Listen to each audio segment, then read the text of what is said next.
আমরা চিংড়ি দিয়ে অনেক ধরনের রেসিপি খেয়ে থাকি। তাহলে বড় থেকে বলি, গলদা হলে মালাইকারি, একটু মাঝারি সাইজ হলে ডাব চিংড়ি, তার থেকে একটু ছোট হলে পটল চিংড়ি, আরও কত কি। আর সব থেকে ছোট হলে বড়া বাটা কচুর শাকের মধ্যে দিয়ে। আজ চিংড়ি দিয়ে একটা নতুনত্ব রেসিপি এনেছি, লেবু পাতা চিংড়ি। রেসিপিটা খুবই সহজ আর স্বাদ দুর্দান্ত। তাহলে শুরু করি। প্রথমে মাঝারি সাইজে চিংড়ি নিয়ে খোসা ছাড়িয়ে নিলাম। এবার পেঁয়াজ, কাঁচা লঙ্কা, টমেটো, রসুনকে আলাদা আলাদাভাবে কেটে নিলাম।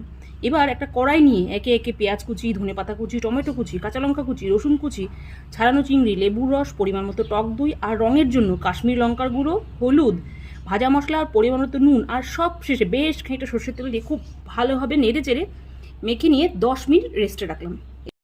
এবার গ্যাস জ্বালিয়ে কড়াইটা সোজা গ্যাসের ওপর বসিয়ে চাপা ঢাকা দিয়ে লো আর হাই হিট করে রান্না করতে থাকলাম। কিছুক্ষণ পর ঢাকা খুলে নেড়ে চেড়ে দেখবেন চিংড়ি আর টমেটো পেঁয়াজ থেকে বেশ খানিকটা জল বেরিয়েছে। খুব ভালোভাবে নেড়ে চেড়ে গ্যাসের ফ্লেমটা কিন্তু হাই আর লো করেই পুরো রান্নাটা করতে হবে।